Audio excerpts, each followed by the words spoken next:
अथ मंत्रपाठः।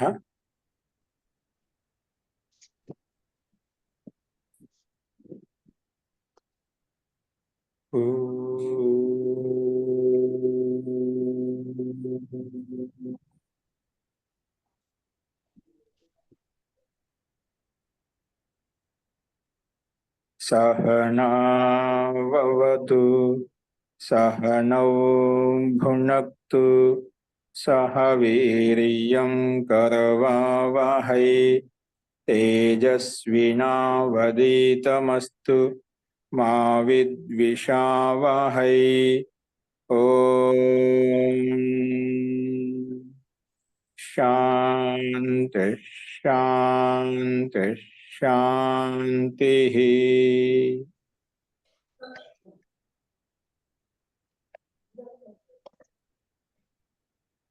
सर्वेभ्यो नमः। अंदरिकी नमस्कारम अंడి।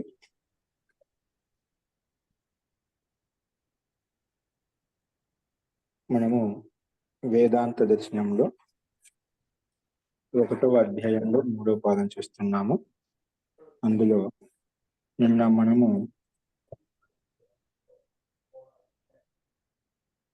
8వ సూత్రం వరకు చెప్పుకున్నాము. నిన్న చెప్పిన పాఠంలో ఎవరికైనా ఇంకేమైనా సందేహం ఉంటే చెప్పండి.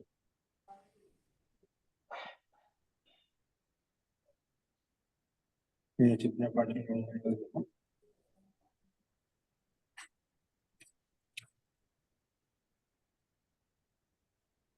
అస్తే సో నిన్న మనము భూమాధికరణం చెప్పుకున్నాం. భూమ అంటే భూమా శబ్దం అనేది చాందోగ్యోపనిషత్తులో పరమాత్మ వాచకము. భూమా శబ్దం పరమాత్మ తీసుకోవాలి. సంప్రసాదాత్ సంప్రసాదాత్ జీవాత్మ అంటే కంటే అది ఉపదేశాత్ జీవాత్మ కంటే గొప్పవాడు అని చెప్పి ఆ రకంగా ఉపదేశించడం చేత భూమ అన్నిటికంటే గొప్పది అంటే విశాలాతి విశాలమైనటువంటిది. అంటే జీవాత్మ కంటే ఎక్కువ అత్యధికంగా మనం చెప్పాం కాబట్టి పరమాత్మ యొక్క వైశిష్ట్యాన్ని చెప్పాం కాబట్టి భూమ సంప్రసాదాత్ అంటే జీవాత్మ కంటే ఆ పరమాత్మ అత్యంత వైశిష్టమైనటువంటి వాడు అని మనకు ఉపదేశించబడింది. కాబట్టి శాస్త్రంలో మనం భూమా శబ్దం పరమాత్మ యొక్క వాచకము తీసుకోవాలని చెప్పి ఇక్కడ విషయాన్ని చెప్పుకున్నామట. ఎందుకంటే చాందోగ్యోపనిషత్తులో నారదుడు యొక్క సిద్ధాంతాన్ని దృష్టాంతం చెప్పుకున్నాం. నారదుడు సనత్ కుమారుని తోటి జ్ఞానాన్ని పొందాలనే ఆశతోటి జ్ఞానాభిలాషతోటి ఆత్మజ్ఞానం కొరకు వెళ్ళి కొన్ని ప్రశ్నలు వేశాడనమాట. అప్పుడు అడిగినప్పుడు ఏ రకంగా అడిగా అంటే వచ్చి, ఏ భగవాన్ నాకు ఆత్మజ్ఞానం లేక శోక సాగరంలో నేను మునిగి ఉన్నాను అని అడిగినప్పుడు నారదుడు నామమే బ్రహ్మ అని చెప్పి నామమును ఉపాసించు అని ఈ రకంగా అంటే అక్కడ ఆ చాందోగ్యోపనిషత్తు యొక్క ప్రకారం చెప్పినప్పుడు అక్కడ విశాలంగా చెప్పబడింది అన్నమాట. అది కొంచెం మీకు దృష్టాంతం చూపిస్తున్నాను.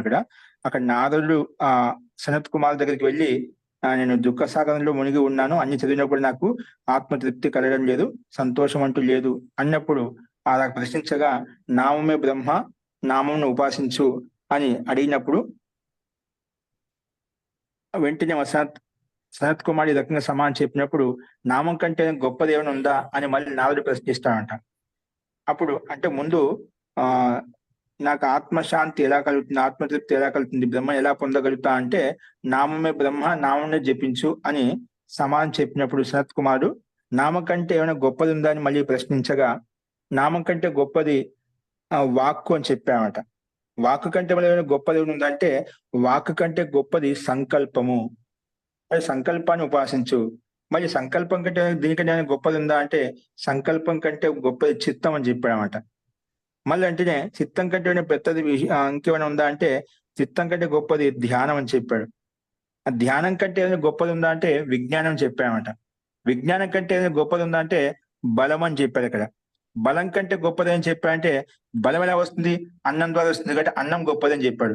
ఇప్పుడు అన్నం కూడా మనకి ఈ రకంగా ఉత్పన్నం కావాలంటే ఏముండాలి, అన్నం కంటే గొప్పది ఉందంటే అన్నం కంటే గొప్పది జలం అని చెప్పాడనమాట. జలం ఉంటేనే కదా అన్నమైన మనం తయారు చేసుకోగలుగుతాం. కానీ జలం కంటే గొప్పది ఉందా అంటే మళ్ళీ జలం కంటే జలమైన కూడా ఉన్న కూడా మనకు అన్నం ఉంది, ధాన్యం ఉంది, జలం ఉంది, కానీ అగ్ని లేకపోతే కాదు కదా. కానీ అగ్ని గొప్పది అని చెప్పాడు. అగ్ని కూడా ఉంది. అగ్ని కంటే గొప్పది ఉందా అంటే, ఇప్పుడు అగ్ని కూడా మండాలంటే వాయువు కావాలి కాబట్టి వాయువు గొప్పది అని చెప్పాడు. వాయువు కంటే ఏదైనా గొప్పది ఉందా అంటే, వాయువు కంటే వాయువు కూడా ఎక్కడ ఉంటుంది? ఏదైనా అవకాశం కావాలి కదా, కాబట్టి ఆకాశం గొప్పదని చెప్పామట. ఆ రకంగా క్రమంగా అడుగుతూ వెళ్ళాడు నారదుడు. దానికి సమాధానంగా సనత్ కుమార్ ఈ రకంగా సమాధానం చెప్పుకుంటూ ఆ ప్రకారం ఇక్కడ మన సంకేతం ఎంత అవసరం అంత చెప్పుకున్నాం. సందర్భం బట్టి ప్రకారం చూసాక చెప్తున్నాం ఇక్కడ. సో ఆకాశం గొప్పదని చెప్పుకున్నాం. ఆకాశం కంటే గొప్పది అంటే స్మరణము, అంటే ముందు స్మృతి మనలో ఉండాలంట. ఎన్ని గొప్పదని చెప్పుకున్న దాంట్లో ఒక స్మృతి లేకపోతే, దాంట్లో ఒక యథార్థమైన జ్ఞానం లేకపోతే ఏం చేస్తాం? స్మరణము గొప్పది. స్మరణం కంటే గొప్పదా అంటే ఆశ గొప్పది. ఆశ ఉండమని, ఆశ జిజ్ఞాస లేకపోతే మనం ఏం చెప్పగలుగుతాం? ఏది పొందలేమంట. ఆశ గొప్పది. ఇవన్నీ ఆశ ఉండాలంటే మన ముందు ప్రాణం ఉండాలి, కాబట్టి ప్రాణమే గొప్పది అని చెప్పాడు. బట్ ఈ రకంగా ఒకదానికంటే ఒకటి అధికంగా చెప్పుకుంటూ వెళ్ళామంట. దీనికంటే ఇది గొప్పది, దీనికంటే ఇది గొప్పది అని చెప్పి. ఈ రకంగా అన్ని క్రమంగా చెప్పుకుంటూ వచ్చిన తర్వాత అంతిమంలో వీటన్నిటి కూడా నిర్ణయించేది మనసు, కాబట్టి దీనికంటే గొప్పది మనసు అని చెప్పామట. ఎందుకంటే మన మనసు ద్వారా ఏం చేసినా కూడా అన్ని చేయగలుగుతామంట, కాబట్టి మనసే గొప్పదని చెప్పుకున్నాం. ఈ రకంగా ఒకదానికి కొట్టి మనం చెప్పుకుంటూ వచ్చాం. తర్వాత వీటన్నిటి కూడా ఆ మనసుకు కూడా ముందుగా చెప్పుకునే ప్రకారంగా వాక్ అని చెప్పుకున్నాం. ఎందుకంటే మనసు కూడా లో ఉన్న భావాన్ని మనం వ్యక్తం చేయాలంటే వాక్కు కావాలి. కాబట్టి ఈ వాక్యే మనసుకు కారణం అని చెప్పాడు. మళ్ళా ఈ మనసు కూడా కారణం ఏంటి? మనసులో ఉన్న మనగత భావాన్ని మనం వాక్కుతో వ్యక్తం చేస్తాం, కాబట్టి వాక్కు గొప్పదిగా చెప్పామట. ఈ రకంగా కర్తవ్య వివేకం పూర్వకంగా చెప్పేది ఏంటంటే, ఇక్కడ సంకల్పము కారణం చిత్తము, చిత్తానికి కారణము ఏకాగ్రత. ఈ రకంగా ఒకదానికొకటి కారణం చెప్పుకుంటూ వచ్చామంట. ఈ రకంగా శాస్త్రంలో అక్కడ సనత్ కుమారుడు నారద మహర్షికి ఆ రకంగా ప్రతిపాదించారన్నమాట. దీనివల్ల మనసులో కలిగే సామర్థ్యమే బలం, కాబట్టి అన్నమునకు జలము, జలమునకు అగ్ని, అగ్నికి వాయువు, వాయువుకు ఆకాశం, ఇవన్నీ వరుసగా కారణాలు, ఒకదానికొకటి కారణాలు. ఇవన్నీ పరస్పరం ఒకదానికి పూరకంగా ఉంటాయి. దీంట్లో ఏ ఒకటి లేకపోయినా కష్టము. ఆకాశం కూడా ఉండాలి. ఇవన్నీ మనం ఏం చేస్తున్నామో ఒకదానికొకటి కారణాలు అని చెప్పి ఈ రకంగా చెప్పామట. ఇవన్నీ చెప్పిన తర్వాత అంతతో గత్వ నారదుడు సనత్ కుమార్ అడిగినప్పుడు భూమానమే విశిష్టమైంది. ఎందుకంటే వీటన్నిటి కూడా ఆధారము ఆ పరమాత్మ, కాబట్టి భూమ అత్యధికంగా సకల సామర్థ్యంతో కలిగి ఉన్నాడు, కాబట్టి నువ్వు ఆ భూమ పరమాత్మ యొక్క వాచకంగా తీసుకొని నువ్వు ఉపాసించాలి అని చెప్పి ఆ రకంగా మనకు సనత్ కుమారుడు నారదుడికి ఉపదేశిస్తామంట. అక్కడ లాస్ట్ లో ఆ రకం చెప్పుండొచ్చు, ప్రాణం కంటే గొప్పది మరొకటి ఏమి లేదు అడిగినప్పుడు దానికి సమానంగా సనత్ కుమారుడు సత్యమే విజిజ్ఞాసితవ్యం, సత్యాన్ని తెలుసుకో, సత్యస్వరూపిణి పరమాత్మ తెలుసుకోవాలి. ఆ సత్యస్వరూపిణి పరమాత్మే అనేక లక్షణాలతో యుక్తమైన, అనేక సామర్థ్యాలతో యుక్తమైనాడు, కాబట్టి జీవాత్మ కంటే ఎక్కువగా గొప్పగా మనకు ప్రతిపాదించబడింది. కాబట్టి ఆ భూమాధికంతో యుక్తమైనటువంటి పరమాత్మని మనం ఉపాసించాలి. పరమాత్మే ఆ యొక్క నామే గొప్పది అన్నట్టుగా పరమాత్మని ఉపాసించు. ఎందుకంటే భూమ ఎక్కడైతే ఉంటుందో, ఆధిక్యం ఎక్కడ ఉంటుందో అక్కడ నీకు ఆ మహాంతమైన సుఖం ఉంటుంది. జీవాత్మలో అంత శక్తి సామర్థ్యం ఉండదు అని చెప్పి ఈ రకంగా కొంచెము భిన్నంగా అక్కడ ప్రకారం చెప్పబడింది అన్నమాట. మొత్తానికి ఏంటంటే ఇక్కడ భూమావై సుఖం నా అల్పే సుఖం అస్తి, అన్నిటికీ ఆధారభూతం ఇవన్నీ చెప్పుకున్నప్పుడు ఎన్నిక ఆధారము ఆ పరమాత్మే, అందుకే పరమాత్మని ఉపాసించాలి అని మనం ఈ విషయాన్ని ఇంతవరకు చెప్పుకున్నాం. భూమా శబ్దము పరమాత్మ యొక్క వాచకమే అని చెప్పడానికి ఇంకా ప్రమాణం చెప్తున్నాడు. 9వ సూత్రం ఏదో చెప్పుకోసం ధర్మోపపత్తేశ్చ, ఎందుకంటే భూమాశబ్ద పరమాత్మ యొక్క వాచకమే, పరమాత్మ తీసుకోవాలి. ఎలా తెలుస్తుందంటే ఆ పరమాత్మ యొక్క ధర్మాలు ఏవైతే ఉన్నాయో, గుణాలు ఏవైతే ఉన్నాయో అవన్నీ భూమా రూపమైనటువంటి పరమాత్మలను వర్తిస్తాయి, ఎక్కడ గడితం కావు. ఏ జీవాత్మలో కానీ ఏ ప్రకృతిలో కానీ గడితం కావడం. ఇప్పుడు చెప్పేటువంటి ధర్మోపపత్తేష్ట, ఆ ధర్మాలను కూడా ఒక పరమాత్మను తీసుకోగలుగుతామని, కానీ ఈ శక్తి గుణాలను కూడా పరమాత్మలో సాధ్యమవుతాయి, కానీ గుణాలను కూడా జీవాత్మలో కానీ ప్రకృతిలో సాధ్యం కావు. అందుకే ధర్మోపపత్తేష్ట, ఆ పరమాత్మ యొక్క ధర్మాలు ఇక్కడ చెప్పబడ్డాయి, కాబట్టి ఇక్కడ భూమా శబ్దం పరమాత్మ యొక్క వాచకమే అని చెప్పి ఈ 9వ సూత్రం ద్వారా మనకు తెలుస్తుంది. అస్తు, అది ఇప్పుడు మనం ప్రస్తావించుకుందాం. అస్తు, ఇప్పుడు చెప్పిన విషయాన్ని మనం కొంచెం దాన్ని ఈ రకంగా ప్రస్తావించాను. కాబట్టి నారదు శోకంతో బాధపడుతూ సనత్ కుమార్ దగ్గరికి వెళ్ళినప్పుడు నువ్వు జీవాత్మ కంటే ఉన్నతమైనటువంటిది భూమా స్వరూపంతో యుక్తమైన పరమాత్మను ఉపాసించినట్లయితే నీకు, ఎందుకంటే అదే అన్నిట్లో వరిష్టమైనటువంటిది, అటువంటి మహాంతమైనటువంటి వేదాహమేతం పురుషం మహాంతం ఆదిత్యవర్ణం తమసా పరస్థ, తమస అంధకారంతో పరంగా ఉన్నటువంటి వాడు, ఉత్కృష్టమైనటువంటి వాడు.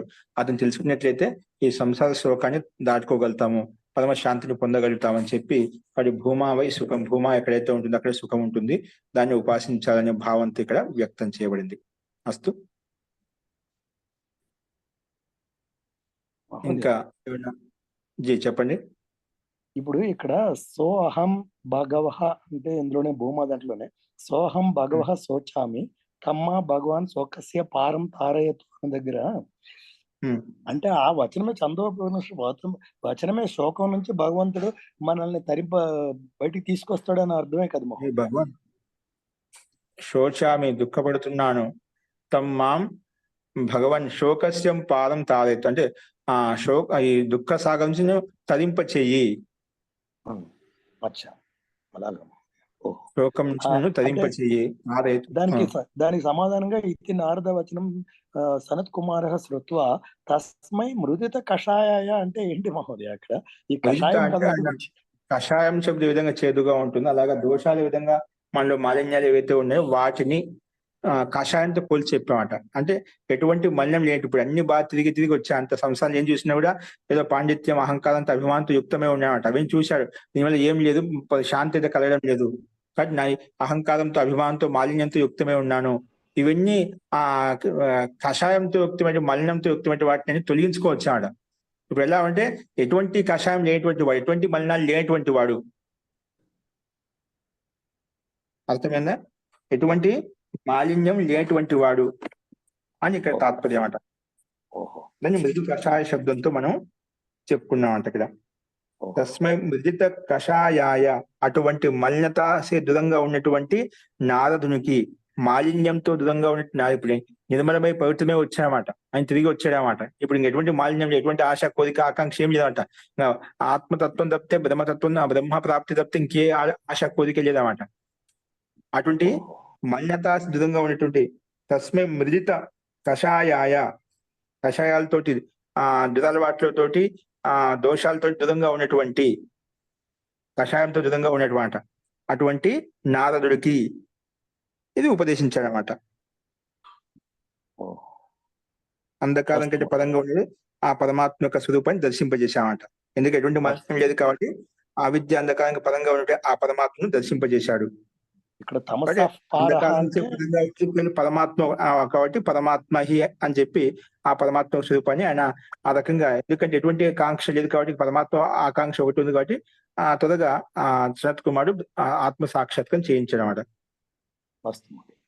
అంటే ఇక్కడ తమసహ పారం అంటే అంధకారం నుంచి పరంగా ఉన్న పరమాత్మ అని తెలుసుకోవాలి మహోదయ. అంధకారం పరంగా ఉండేది, అంధకారం తర్వాత ఆ పరమాత్మ అంటే పరమాత్మ యొక్క ప్రకాశమే పరంగా ఉంది, ఉత్కృష్టంగా ఉంది, ఉన్నతంగా ఉంది. అంటే ఆ పరమాత్మ తీసుకున్న పరంగా ఉండేది తమహ కంటే పరమాత్మ అని చెప్పి అదే ఈ వేదాహమేతం పురుషం మహాంతం ఆదిత్యవర్ణం. ఉపనిషత్తు వచ్చినవే కాకుండా వేదంలో కూడా మనకు ఆ మంత్రం చెప్పబడింది. అందుకే అతని మహాంతమైనటువంటి సూర్య సదృశ్యమైనటువంటి, అలాగే ఏ విధంగా సూర్యుడు తమ సందకాన్ని తొలగింపజేస్తాడో ఉదయించినప్పుడు అంధకారం తొలగిపోతుందో, అలాగే పరమాత్మ ఆ ప్రకాశం కూడా ప్రకాశం ఇచ్చేటువంటి వాడు. అటువంటి ఆదిత్య స్వరూపుడు మహాంతమైన పురుషుణ్ణి అహం వేద, నేను తెలుసుకోవాలి, నేను పొందాలి అని చెప్పి ఇక్కడ వేదమంత్రం యొక్క విషయాన్ని కూడా ప్రమాణ రూపంలో ప్రస్తావించబడింది. అంటే ఆ పరమాత్మని పొందాలి, పరమాత్మని స్తుతించాలి అనేది ఇక్కడ ముఖ్య ఉద్దేశం. ఆ పరమాత్మ అంటే భూమా, ఎందుకంటే జీవాత్మకు వరిష్టత్వా పరమాత్మ ఏవ నిశ్చయ, అంటే పరమాత్మ నిశ్చయించుకొని మనం ఉపాసించాలనేది ముఖ్య ఉద్దేశం. అస్తు అస్తు మౌని. ఓకే, నెక్స్ట్ చూడండి. ఇప్పుడు భూమా శబ్దం పరమాత్మ యొక్క వాచకమే. ఎలా తెలుస్తుందంటే ధర్మోపపత్తేశ్చ, ఆ పరమాత్మ యొక్క ధర్మాలు ఏవైతే ఇక్కడ ధర్మాలు చెప్పబడ్డాయి అవి ధర్మాలన్నీ కూడా ఆ భూమా స్వరూపం అంటే పరమాత్మలో వర్తిస్తాయి, జీవాత్మలో కానీ అన్య ప్రకృతిలో వర్తించమాట. కాబట్టి దీన్ని బట్టి కూడా ఆ ధర్మాలు గుణాలు చెప్పబడ్డాయి, ఆ గుణాలు ఇక్కడ పరమాత్మ ఘటితం అవుతున్నాయి. కాబట్టి ఇక్కడ భూమా శబ్దం పరమాత్మ యొక్క వాచకం తీసుకోవాలని చెప్పి సూత్రం చెప్తుంది. ధర్మోపపత్తేశ, ధర్మాలు ఉపదేశించబడ్డాయి కాబట్టి, అంటే ఆ భూమా పరమాత్మ ధర్మాలే ప్రతిపాదించబడ్డాయి కాబట్టి భూమా శబ్దం పరమాత్మ యొక్క వాచకమే. చూడండి కింద భాష్యంలో, ధర్మోపపత్తే చ అథ చ అత్ర ప్రకరణే, ఈ ప్రకరణంలో భూమ్నా ఏ ధర్మాః గుణాః ప్రతిపాదితాః సంతి తే పరమాత్మని ఏవ ఉపపద్యంతే, అంటే యుజ్యంతే. ఇక్కడ ఈ ప్రకరణంలో, ఆధ్యాత్మిక ప్రకరణంలో మనం చెప్పిన భూమా ప్రకరణంలో అంటే భూమా వై సుఖం నాల్పే సుఖం వస్తుంది చెప్పినదా, అక్కడ పరమాత్మ గురించి చెప్పేటువంటి ప్రకరణంలో భూమ్నో ఏ ధర్మ, భూమాకి ఏ ధర్మాలు చెప్పబడ్డాయో, ధర్మ అంటే గుణాః, గుణాః ప్రతిపాదిత, ఏ గుణాలు ధర్మాలు చెప్పుకున్నామో, గుణాః ధర్మాః ప్రతిపాదితాః సంతి తే పరమాత్మని ఏవ ఉపపద్యంతి, పరమాత్మలో మాత్రమే వర్తిస్తాయి, పరమాత్మలోనే ఘటితమవుతాయి. యుజ్యంతే అంటే యుక్తమవుతాయి ఈ గుణాలు. ఏంటో ఆ గుణాలు అంటే కింద చెప్పారు. తద్యత స భగవన్ కస్మిన్ ను ప్రతిష్ఠిత ఇది స్వమహిమ్ని. ఇక్కడ గార్గి ప్రకరణం అంట. ఆ ప్రకరణంలో ఇక్కడ మనకు ఏది చాందోగ్యోపనిషత్తులో గార్గి యాజ్ఞవల్క్య మధ్య పరస్పర సంవాదంలో అడిగినటువంటి ప్రశ్న సమాధాన ప్రకరణంలో ఇక్కడ గార్గి అడిగింది అనమాట. గార్గి అడిగింది, సహ భగవః కస్మిన్ ప్రతిష్ఠిత ఇది.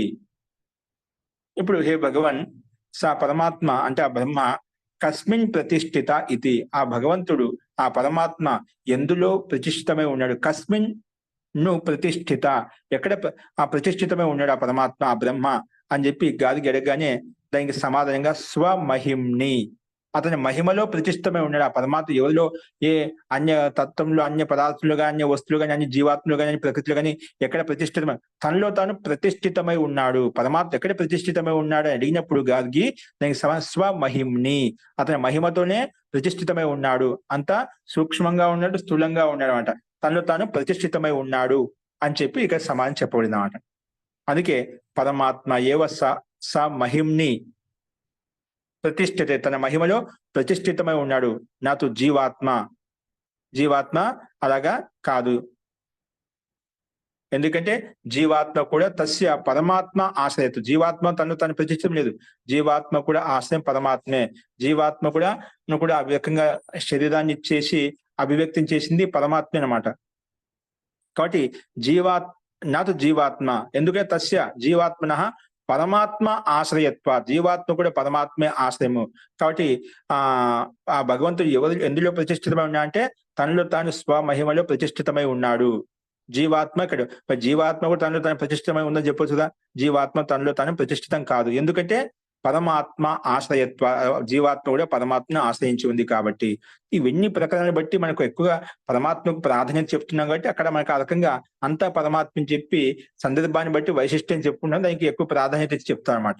కానీ భిన్న సత్తా మనం తీసుకోవాలి. అస్తు, ఈ రకంగా పరమాత్మ ఆశ్రయము జీవాత్మ కూడా చెప్పుకున్నాం. అలాగే తథా ఇంకే చెప్తున్నా అంటే స ఏవ, ఆ పరమాత్మే అధస్థాత్ స ఉపదిష్టాత్ సహ పశ్చాత్ సహ పురస్తాత్, ఆ పరమాత్మ ఉన్నాడు, కింద వైపు నుంచి ఉన్నాడు, ఆ పరమాత్మ పైన ఉన్నాడు, ఆ పరమాత్మ పక్కలో ఉన్నాడు అంటే తర్వాత పార్శ్వభావంలో ఉన్నాడు. స పురస్తాత్, ఆ పరమాత్మ ముందు ఉన్నాడు అంటే వెనక ముందు పైన కింద అంతటా నలువైపులా ఆ పరమాత్మ ఉన్నాడు. స ఏవ అధస్థాత్ స ఉపదిష్టాత్ స పశ్చాత్ స పురస్తాత్ అని చెప్పి కూడా మన చాందోగ్య ఉపనిషత్తు యొక్క వచనం చెప్పుకున్నాం. అందుకే పరమాత్మ ఏవ సర్వాసు దిక్షు విభూరూపత్వాత్ వర్తతే నా జీవాత్మ. అందుకే పరమాత్మ ఏవ, పరమాత్మ మాత్రమే సర్వాసు దిక్షు, అన్ని దిశల్లో అన్ని దిక్కులలో విభూరూపత్వ, విభు అంటే వ్యాపక రూపంలో విద్యమానంగా వర్తమానంగా ఉన్నాడు. నా జీవాత్మ అన్ని దిశల్లో అన్ని వైపులా అంతటా వ్యాపించలేదు. ఏదో ఒక దేశంలో ఉంది, ఈ మూల ఉంటే నెక్స్ట్ రెండో మూలకు ఉంది, రెండో మూల ఎక్కడ లేదు, ఏదో ఎక్కడుందో అదే మూలలో ఉంది. కానీ పరమాత్మ సర్వాసు దిక్షు విభూరూపత్వాద్, ఆ పరమాత్మ అన్ని దిశల్లో అన్ని చోట్ల కనకనంలో వ్యాపకత్వ రూపంలో విభూరూపత్వ వర్తతే, వ్యాపించి ఉన్నాడు. అందుకే ఆ పరమాత్మ సూక్ష్మ స్వరూపుడు, స్థూల స్వరూపుడు అన్నమాట. కానీ నా జీవాత్మకు ఆ శక్తి సామర్థ్యం లేదు. ఇవన్నీ లక్షణాలు ఎక్కడ వర్తిస్తాయని, ఈ గుణాలని కూడా మన జీవాత్మ తీసుకోగలుగుతావా? జీవాత్మకు ఆ శక్తి సామర్థ్యం లేదు. జీవాత్మ ఏకదేశంలో ఉంటుంది, పరిచ్ఛిన్నంగా ఉంటుంది. కానీ పరమాత్మ విభూ స్వరూపుడు అనమాట, అంతటా వ్యాపించి ఉన్నాడు. ఇవన్నీ గుణాలకెళ్ళి ఈ ధర్మాలను కూడా పరమాత్మలో గడితమవుతాయి. అందుకే భూమా శబ్దం పరమాత్మ యొక్క వాచకం తీసుకోవాలి. ఎందుకంటే భూమా సుఖం అనేది, అత్యధికమైన ఆనందం అనేది, అత్యధికమైన జ్ఞాన విజ్ఞానం అనేది ఆ పరమాత్మ భూమానికి ఆనందంగా అన్ని కూడా అన్ని గతివిధికి బ్రహ్మాండ సృష్టి నడిపించడానికి ఏవైతే గతివిధి అవి ఉన్నాయో, ఐశ్వర్యం ఏమిటి ఉన్నాయో అవన్నీ భూమా రూపంలో, అత్యధిక రూపంలో ఆ పరమాత్మలో ఉన్నాయి. కానీ భూమా శబ్దం చేత పరమాత్మ తీసుకోవాలి, జీవాత్మ తీసుకోకూడదు అని చెప్పి స్పష్టంగా ఇక్కడ వీటి యొక్క గుణాల ద్వారా తెలుస్తున్నమాట. తస్మాత్ అత్ర ప్రకరణే భూమా పరమాత్మ ఏవ విజ్ఞేయ. అందుకే ఈ ప్రకరణలో భూమా శబ్దం పరమాత్మనే విశేషంగా తెలుసుకోవాలి అనేది ఇక్కడ మనం వీటి యొక్క గుణాల ద్వారా కూడా మనం చెప్పుకున్నాం. జీవాత్మలోనే ఈ గుణాలు ఉండవు, పరమాత్మలో ఈ గుణాలు వర్తిస్తాయి అనే వేద తత్వంలో ప్రకృతిలో కూడా ఈ గుణాలు ఉండవని చెప్పి ఈ రకంగా చెప్పుకున్నాం. ఈ రకంగా ఈ భూమాది పథకం సమాప్తమైంది. ఇక్కడ భూమా పథకం సమాప్తం అంటే ఆ భూమా శబ్దం ఆధ్యాత్మిక పథకం ఎక్కడ వచ్చినా అది పరమాత్మ యొక్క వాచకమే అని చెప్పి మనం ప్రతిపాదించుకున్నామట. దాన్ని పుష్టి చేయడం కొరికే ఆ ధర్మోపత్తి, భూమా యొక్క ధర్మాలు ఇక్కడ మనకు ప్రతిపాదించబడ్డాయి. కాబట్టి ఈ గుణాలని ప్రతిపాదించే భూమా అంటే పరమాత్మని వర్తిస్తే ఇక్కడ జీవాత్మని వర్తించవు. అలాగా ఇది చెప్పుకున్నాం. అంతకన్నా ముందు ప్రకారం చెప్పుకున్నాం ద్యు భూ ఆదికి ఆయతనం ఆ పరమాత్మని చెప్పుకుంటాం. తర్వాత భూమా శబ్దం పరమాత్మ యొక్క వాచము, పరమాత్మ యొక్క వాచకం చెప్పుకున్నాం. అలాగే ఇప్పుడు నెక్స్ట్ ఇంకొక శబ్దం చెప్తున్నారు. భూమా శబ్దం విధంగా పరమాత్మ యొక్క వాచకము, అలాగే అక్షరం. అక్షరం శబ్దం కూడా పరమాత్మ యొక్క వాచకమే. చూడండి, అక్షర శబ్దం ఎక్కడ కనిపించినా ఆధ్యాత్మిక ప్రకారంలో అది కూడా పరమాత్మ యొక్క వాచకం అంట. ఇక్కడ అక్షరం రెండో నెక్స్ట్ శబ్దం తయారవుతున్నాం, చెప్పుకుంటాం, భిన్నంగా ప్రకారం చెప్పుకుంటున్నాం. అక్షరం అంటే పరమాత్మ యొక్క వాచకం ఇంకొక శబ్దం ఇక్కడ ప్రారంభించుకుంటున్నాం. అక్షరం ఆ పరమాత్మ అక్షర స్వరూపుడు అంటే అవినాశ స్వరూపుడు, అంటే ఎప్పుడు క్షరితం కాడు, నష్టం కాడు, వినాశం కాడు, న్యూనం కాడు, తక్కువ కాడు, అంటే అణిచివేయబడు అన్నమాట. ఎల్లప్పుడూ ఒకే రకంగా అఖండంగా ఏకరసంగా ఉంటాడు. అందుకే ఎప్పుడు క్షరితం కాడు కాబట్టి అక్షరం అంటాం, ఎప్పుడు నష్టం కాడు కాబట్టి అక్షరం అంటాం. ఆ పరమాత్మ అక్షరం. అక్షరం పరమాత్మ యొక్క వాచకమే. ఎందుకు? దానికి హేతు కారణం చెప్పాడు. అంబరాంత ధృతేహే. అంబర శబ్దం, అంబర అంటే ఆకాశం, అంత శబ్దం ఆకాశం అంతా. అంబర అంటే ఆకాశ పర్యంతం. ఆ పరమాత్మ ఆకాశం ఎక్కడ ఉందో, ఎంతవరకు ఉందండి? ఆకాశం చాలా విశాలంగా ఉంది కదా, చాలా మన కంటికి గోచరం ఆకాశం చాలా విశాలంగా ఉన్నాడు, అంతటా వ్యాపించి ఉన్నాడు. అటు ఆకాశ పర్యంతం, అంబరాంత అంటే ఆకాశ పర్యంత, ఆకాశం వరకు, ధృతేహి ధారణ చేసి ఉన్నాడు కాబట్టి. అందుకే అక్షర శబ్దం పరమాత్మ యొక్క వాచకమే. ఎందుకంటే పరమాత్మ యొక్క వాచకం తీసుకోవాలి. అంబరాంత ధృతేహి ఆకాశం వరకు, ఆకాశ పర్యంతం, ఆకాశం ఎంతవరకు ఎత్తు అంతటా ఆ పరమాత్మ ధారణ అంతటా ఆకాశం కూడా ధారణ చేసి ఉన్నాడు ఆ పరమాత్మ. అందుకే ఇక్కడ అక్షర శబ్దం అనేది పరమాత్మ యొక్క వాచకమే. ఆకాశం అంతటా వ్యాపించి ఉన్నాడు కాబట్టి, ఓతప్రోతమే ఉన్నాడు కాబట్టి, ఎప్పుడు నశించడు, క్షీణించడు కాబట్టి అది బ్రహ్మవాచకమే తీసుకోవాలి అని చెప్పి ఇక్కడ ఈ సూత్రార్థం చెప్పుకున్నాం. కాబట్టి అక్షరం అనేది బ్రహ్మవాచకము. ఎందుకంటే ఆకాశ పర్యంతం మొత్తం కూడా ఆ పరమాత్మనే ధారణ చేసి, ఆకాశం అంతా కూడా ఆ పరమాత్మ ధారణ చేసి ఉన్నాడు కాబట్టి అని చెప్పి దీని యొక్క అర్థం చెప్పుకున్నాం. చూడండి, ఇక్కడ పరమాత్మ ఐవాన్ ఎందుకన్నాను మహోదయ? పరమాత్మ ఏవా అన్నప్పుడు ఏ మాత్రం చాలు కదా, ఐ ఎందుకు వచ్చింది? ఏంటి అక్షరం? మళ్ళీ చెప్పండి. పైన పరమాత్మ ఐవా అని ఉంది కదా, ఐ ఎందుకు? ఏవా అన్నప్పుడు ఒక ఏ సరిపోతుంది కదా మహోదయ, ఐ అని ఎందుకు వచ్చింది మహోదయ? సంధి వచ్చే వృద్ధి సంధి వస్తుందండి. ఓకేనా? పరమాత్మ దీర్ఘం వచ్చి ఏవా మహోదయ, అది అదే పరమాత్మ ఏవ, అక్కడ వృద్ధి సంధి వల్ల ఐ వస్తుంది. వృద్ధి సంధి జరిగింది అంటున్నాం, సంధి వల్ల, వ్యాకరణ నియమం ప్రకారంగా. మాకు దీర్ఘం ఉందా మహోదయ? మా దీర్ఘం ఉండాలా? దీర్ఘం ఉంది కాబట్టి పరమాత్మ దీర్ఘం ఉంటుంది. అక్కడ ఏవ శబ్ద అస్వరం ఉంది కాబట్టి వృద్ధి వస్తుందా?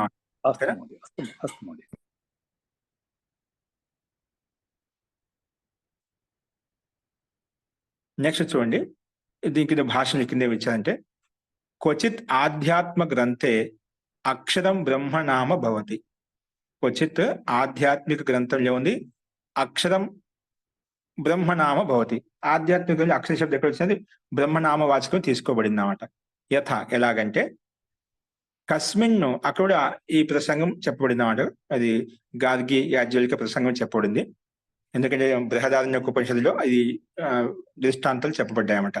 అక్కడ క్వచిత్ ఆధ్యాత్మిక గ్రంథి, ఎక్కడ ఆధ్యాత్మిక గ్రంథంలో అక్షర శబ్దం ఎక్కడ కనిపించినా బ్రహ్మనామమే చెప్పబడింది అన్నమాట. బ్రహ్మ యొక్క వాచకం చెప్పబడింది.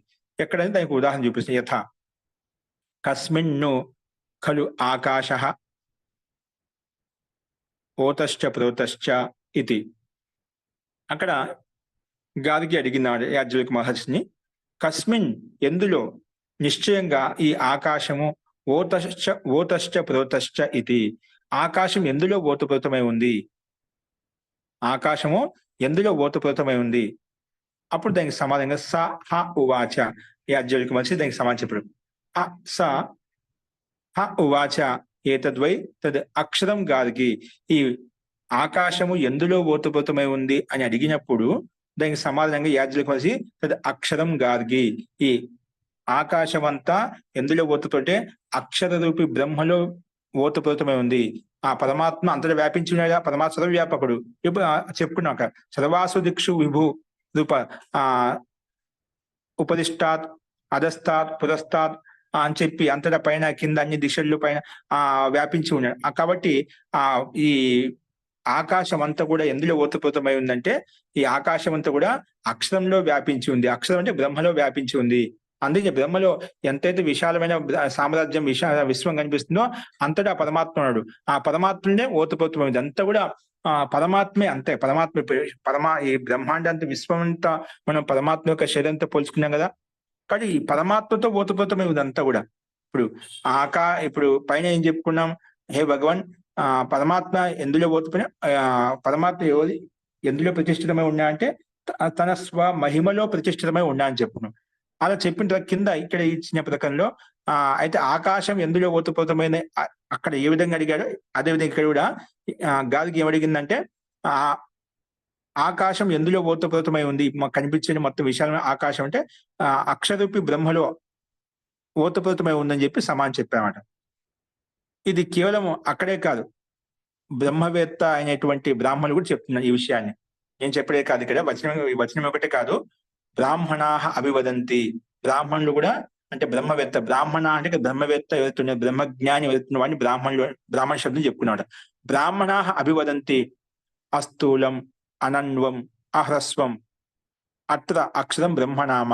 ఆ పరమాత్మ స్థూలమైనటువంటి వాడు కాదు, అనుస్వరూపుడు కాదు, హ్రస్వం అత్యంత చిన్నగా లేడనమాట. అంటే ఇవన్నీ లేడు కానీ అంతటా ఓతుపడి అంటే అలాగే మనం స్థూలంగా ఉన్నాడు పెద్దగా ఉన్నాడని చెప్తామా, చెప్పనీకి లేదు. మనకి అది కంటికి గోచరం కాదన్నమాట. అనన్వం అత్యంత సూక్ష్మంగా ఉంటాడమా, అది కూడా చెప్పనీకి లేదన్నమాట. అహరస్వం అంటే చిన్నగా ఉన్నాడని చెప్తామా, అలా చిన్నగా పెద్దగా అని చెప్పని కూడా లేదనమాట. ఆ పదం అత్యంత సూక్ష్మంగా ఉంటాడనమాట. దాన్ని మనం ఒక పరిమాణంతో పోల్చి చెప్పుకున్నాం. అంత ఇప్పుడు ఒక సూది యొక్క నోక్ కింద అనేక వేల ఆత్మలు ఉన్నాయన్నమాట. అనేక వేల ఆత్మలు ఉన్నాయన్నమాట. అవన్నీ కూడా ఆ స్థానంలో వచ్చినప్పుడు కూడా అనేక ఆత్మలు భిన్న భిన్నంగా ఉన్నాయి. అనంత ఆత్మలు ఉన్నాయి. అనంత ఆత్మలు వచ్చి ఆ పరమాత్మ యందు ఒకే స్థానంలో వచ్చినా కూడా ఇవన్నీ ఎక్కడ కూడా ఆ పరమాత్మ స్థానాన్ని ఆక్రమించాడు. అలాగే జీవాత్మ ఆక్రమించదు, పరమాత్మ కూడా ఆక్రమించామట. అంత సూక్ష్మంగా ఉండదన్నమాట జీవాత్మ అయినా పరమాత్మ అయినా. ఒక సూది యొక్క నొక్కిన సమస్త జీవుల యొక్క ఆత్మని తీసుకొచ్చినప్పుడు మన ఒడిలో ఎవరైనా కూర్చున్నా కొని ఆ స్థానం ఆక్రమించబడుతున్నాడు. మనకు స్పర్శ తెలుస్తుంది, ఇక్కడ ఎవరో ఉన్నారని చెప్పి. అలా ఏ వస్తువు మనకు స్పర్శానుభూతి కలుగుతుందన్నమాట. ఈ ప్రకృతి ద్వారా ఉత్పన్నమైన పదార్థాలు మనకి స్పర్శ గుణం ఉంటుంది కాబట్టి మనకి ఆ స్పర్శ అనుభూతి కలుగుతుందన్నమాట. కానీ ఆత్మ తన స్వరూపంలో ఉన్నప్పుడు ఆ సూర్య యొక్క నోకు భాగంను కూర్చుంటే ఎంతైతే స్థానం ఆక్రమించబడుతుందో ఆ సూర్య యొక్క నోకు భాగం కింద అనేక వేల ఆత్మలు వచ్చినప్పుడు కూడా జీవాత్మ కానీ పరమాత్మ కానీ స్థానాన్ని ఆక్రమించబడదు. స్థానం లేశమాత్రం తీసుకుందన్నమాట. అంత సూక్ష్మంగా ఉంటుంది అన్నమాట. అందుకే ఇక్కడ అస్థూలం అనన్వం అహరస్వం అని చెప్పిన అట్లా అక్షరం బ్రహ్మ అంత సూక్ష్మంగా ఉన్నప్పుడు కాబట్టి ఎప్పుడు క్షరించడు, నశించడు. కాబట్టి అటువంటి అక్షరం ఎక్కడ వచ్చినా కూడా అది బ్రహ్మనామంగా తీసుకోవాలి అని చెప్పి ఈ ఆకాశం ద్వారా బ్రహ్మలో ఓతప్రోతం, అక్షరూపి బ్రహ్మలో ఓతప్రోతం అని చెప్పి చెప్పుకున్నాం. కుతః అది ఎలా చెప్పగలుగుతాం అంటే అంబరాంత ధృతేహే. అంబరాంత అంటే మనం చెప్పుకున్నాం, అంబర ఆకాశ పర్యంతం ఆయన ధారణ చేసి ఉన్నాడు కాబట్టి అది ఇక్కడి నుంచి ఓపెన్ చేసి చెప్పాడు. తస్య కలు ఆ పరమాత్మ కలు ఆకాశాంత సృష్టి, ఆకాశ పర్యంత సృష్టి అయితే కనిపిస్తుందో ధారణ శక్తి మొత్తం తన శక్తితో ధారణ చేసి ఉన్నాడు కాబట్టి, అంతటా వ్యాపించి ఉన్నాడు కాబట్టి మనం ఈ అక్షర రూపి బ్రహ్మ పరమాత్మని తీసుకోవాలి. తత్ర గార్గి పృచ్ఛతే. అప్పుడు ఇలా చెప్పిన తర్వాత మరి గార్గి అడుగుతుందన్నమాట. ఏమడుగుతుంది? యద్ ఊర్ధ్వం ఏ యాజ్ఞవల్క్య దివో యద్ అవాక్ పృథివ్యాః యద్ అంతరా ద్యావా పృథివీ ఇమే యద్ భూతం భవచ్చ భవిష్యచ్చ ఆచక్షతే కస్మిన్ తద్ ఓతం ప్రోతం చ ఇతి అని చెప్పి బృహదారణ్యక ఉపనిషత్తులో చెప్పిన ప్రకారంగా ఇక్కడ గార్గి మళ్ళీ ఆ యాజ్ఞవల్క్య మహర్షిని ప్రశ్నించిందన్నమాట. ఏ రకంగా ప్రశ్నించింది? తత్ర గార్గి పృచ్ఛతి. గార్గి అడిగింది, ఏమడిగింది? యద్ ఊర్ధ్వం, ఇది పైన ఉన్నటువంటి ఊర్ధ్వలోకం, హే యాజ్ఞవల్క్య, హే భగవాన్, యద్ ఊర్ధ్వం దివో అంటే ఊర్ధ్వలోకంలో పైన ఉండే ద్విలోకం అయితే ఉందో, దివో అంటే ద్విలోకం అయితే ఉందో, పైన ఉండే ద్విలోకం అయితే ఉందో, అలాగే యద్ అవాక్ పృథివ్యాః పృథివీకి కింద, పృథివ్యాః అవాక్ పృథివీ కింద ఏదైతే, పృథివీ కింద ఏదైతే మనకు కనిపిస్తుందో, అలాగే యద్ అంతరా ద్యావా పృథివీ ఈ ద్విలోకానికి పృథిలోకానికి మధ్యలో, అంతర అంటే మధ్యలో ఏదైతే ఉందో, అలాగే పృథివీ ద్యావ పృథివీ ఇమే యద్ భూతం భవత్ భవిష్యచ్చ. భూతం అంటే గతంలో ఏవైతే మనం చూసామో అవన్నీ కూడా, భూతం జరిగిన పదార్థాలు ఏవైతే ఉన్నాయో, గతంలో ఉన్నటువంటి ఏవైతే ఉన్నాయో మొత్తం కూడా, అది అనేక ఆత్మలైనా, అనేక స్థావర జంగమాలైనా, అనేక పదార్థాలు ఏవైతే ఉన్నాయో, సృష్టిగత పదార్థాలు ఏవైనా కూడా భూతంలో ఏవైతే ఉన్నాయో, అలాగే భవచ్చ ఈ వర్తమానంలో ఇప్పుడు ఏవైతే మనం చూస్తున్నామో, వర్తమానంలో ఏవైతే చూస్తున్నామో, అలాగే భవిష్యత్ చ భవిష్యత్తులో ఏవైతే మనం చూస్తామో అవి అంటే పిండంలో బ్రహ్మాండంలో పిండంలో ఇప్పుడు ఏ విధంగా వర్తమానం చూస్తున్నాం అలాగే భూతంలో అలా ఉండేది, భవిష్యత్తు కూడా అలాగే ఉంటుందన్నమాట. అటువంటి భూత భవిష్యత్ వర్తమాన కాలంలో ఏవైతే ఆచక్షతే ప్రతిపాదించబడ్డాయో, ఉల్లేఖించబడ్డాయో అవన్నీ కూడా ఈ ద్విలోకము, పృథ్వీలోకము, లోకాంతరాలు, ఈ భూత భవిష్యత్తు వర్తమాన కాలం ఇవన్నీ ఇందులో ఏవైతే మనం చూస్తున్నామో, చూసాము ఇంతవరకు చూస్తామో తర్వాత కాలంలో ఇవన్నీ కూడా ఏవైతే చెప్పబడ్డాయో, భవిష్యచ్చ ఇది ఆచక్షత ఇవన్నీ ఏవైతే చెప్పబడుతున్నాయో, ఆఖ్యానించబడుతున్నాయో అవన్నీ కూడా కస్మిన్ ఎందులో ఓతప్రోతమై ఉన్నాయి. కస్మిన్ తద్ ఓతం ప్రోతం చ ఇతి అని చెప్పి గార్గి మాత ఆ యాజ్ఞవల్క్య మహర్షిని ఈ రకంగా ప్రశ్నించిందన్నమాట. కస్మిన్ తద్ ఓతం ప్రోతం చ ఇతి ఇవన్నీ కూడా ఎందులో ఓతప్రోతమై ఉన్నాయి. ఈ ఊర్ధ్వలోకం, ఊర్ధ్వలోకం, పృథ్వీలోకం, పృథ్వీలోకాన్ని ద్విలోకాన్ని మధ్యలో ఉన్నటువంటి ఈ ద్యావ పృథివీ ఇవన్నీ కూడా ఈ భూత భవిష్యత్ వర్తమాన కాలంలో మనకు చెప్పుకున్నటువంటి, చూస్తున్నటువంటివి, చెప్పుకోబోయేటువంటి ఏవైతే ఉన్నాయో ఇవన్నీ ఎందులో ఓతప్రోతమై, కస్మిన్ తద్ ఓతం ప్రోతం చ ఇతి ఇవన్నీ ఎందులో ఓతప్రోతమై ఉన్నాయి, ఎందులో వ్యాపించి ఉన్నాయి, ఎక్కడ ఆశ్రయించి ఉన్నాయి అని అడిగినప్పుడు గార్గి యాజ్ఞవల్క్యేన ఉత్తరితం, యాజ్ఞవల్క్య మహర్షికి ఉత్తరితం అంటే సమానం చెప్పామట. వాటిని కూడా ఎందులో ఓతప్రోతం ఉన్నాయంటే సింపుల్ గా ఆకాశే తద్ ఓతం ప్రోతం చ ఇవన్నీ కూడా ఆకాశం అవకాశం ఇచ్చింది కాబట్టి ఆకాశంలోనే ఇవన్నీ వ్యాపించి ఉన్నాయి, ఆకాశంలోనే ఓతప్రోతమై ఉన్నాయి. ఆకాశే తద్ ఓతం ప్రోతం చ అని చెప్పి ఇక్కడ సమాధానం చెప్పారు సింపుల్ గా. పునర్గార్గ్య ప్రశ్నో యాజ్ఞవల్క్య ఉత్తరించ. మళ్ళీ పునః గార్గ్య ప్రశ్నించింది, యాజ్ఞవల్క్య ఉత్తరించ. యాజ్ఞవల్క్య మహర్షి మళ్ళీ సమానం చెప్పాడు. ఏమని చెప్పాడంటే మళ్ళీ అడిగినాడు, కస్మిన్ను ఖలు ఆకాశ ఓతప్రోతశ్చ. సరే ఇవన్నీ వర్తమానంలో, భూతంలో, భవిష్యత్ కాలంలో ఇవన్నీ ఉత్పన్నమైనటువంటివి, ఉత్పన్నంగా ఉన్నటువంటివి ఏవైతే ఉన్నాయో ఈ ద్విలోకం, పృథ్వీలోకం అంతా కూడా ఇవన్నీ లోకంతా ఏవైతే ఉన్నాయో ఇవన్నీ ఆకాశంలో ఓతప్రోతమై ఉన్నాయి అని చెప్పావు, బానే ఉంది. కానీ ఈ ఆకాశం కూడా ఎందులో ఓతప్రోతమై ఉంది, ఆకాశం కూడా ఎందులో ఓతప్రోతమై ఉంది ఇప్పుడు మళ్ళీ ప్రశ్నించిందన్నమాట. అప్పుడు దానికి ఆకాశ ఓతః ప్రోతశ్చ. కస్మిన్ను ఖలు ఆకాశ ఓతః ప్రోతశ్చ. ఈ ఆకాశం కూడా ఎవరిని ఆధారపడి ఉంది, ఎవరిని ఆశ్రయించి ఉంది అన్నప్పుడు దానికి సమాధానంగా యాజ్ఞవల్క్య మహర్షి ఏం చెప్పంటే సహ ఉవాచ ఏతద్వై తద్ అక్షరం గార్గి. ఇప్పుడు ఆకాశం చెప్పగానే ఈ ఆకాశంలో ఓతప్రోతమైన అనగానే గార్గి అక్షరంలో వ్యాపించి ఉంది అంటే, అక్షరం అంటే బ్రహ్మలో వ్యాపించి ఉంది, ఎప్పుడు నశించేటువంటి ఆ పరమాత్మలో వ్యాపించి ఉంది. సహ ఉవాచ ఏతద్వై నిశ్చయంగా తద్ అక్షరం గార్గి, తద్ అక్షర రూపి బ్రహ్మలో ఈ ఆకాశం అంతటా వ్యాపించి ఉంది. మనం ముందు చెప్పుకుందాన్ని ఈ రకంగా మళ్ళీ సమానం చెప్పామట. ఇది కేవలం నేను చెప్పడం లేదన్నమాట. అభివదంతి అస్థూలం అనన్వం అరస్వం అని చెప్పి మనం ఆ వర్షం కూడా చెప్పుకున్నామట. ఆ పరమాత్మ స్థూలమైనటువంటి వాడు కాదు, అనుస్మృతుడు కాదు, చిన్నగా అతి సూక్ష్మంగా ఉంటాడు కాదు అనమాట. అంతా ఉంటూ కూడా ఆ రకంగా ఉంటూ కూడా అంతటా ఓతప్రోతమై ఉన్నాడు. తథా అలాగే ఏతస్మిన్ ఖలు అక్షరే గార్గి. అందుకే ఈ అక్షర బ్రహ్మలో ఆ పరమాత్మ వ్యాపించి ఉన్నాడు, ఓతప్రోతమై ఉన్నాడు. అందుకే ఆకాశ ఓతప్రోతశ్చ. ఆ పరమాత్మ హే గార్గి ఆకాశంలోనే అక్షర బ్రహ్మలోనే ఈ ఆకాశము ఓతప్రోతమై ఉంది అని చెప్పి సమానం చెప్పామట.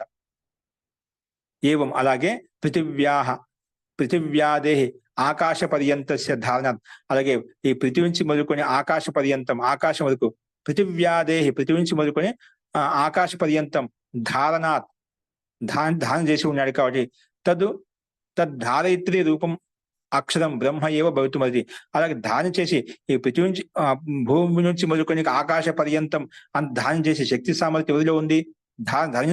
ధారణ చేసి ఉన్నాడు కాబట్టి, ధరించి ఉన్నాడు కాబట్టి తద్ధారయిత్రి రూపం అక్షరం, తద్ధారయిత్రి రూపం అంటే అక్షరం బ్రహ్మైవ భవితుమరతి. ఇలా ధారణ చేసే శక్తి సామర్థ్యం కేవలం బ్రహ్మలో, అక్షర బ్రహ్మలోనే అది శక్యమవుతుంది, సాధ్యమవుతుంది అని చెప్పి ఇక్కడ ఈ రకంగా సమానం చెప్పాడు. ఎవరు? యాజ్ఞవల్క్య మహర్షి.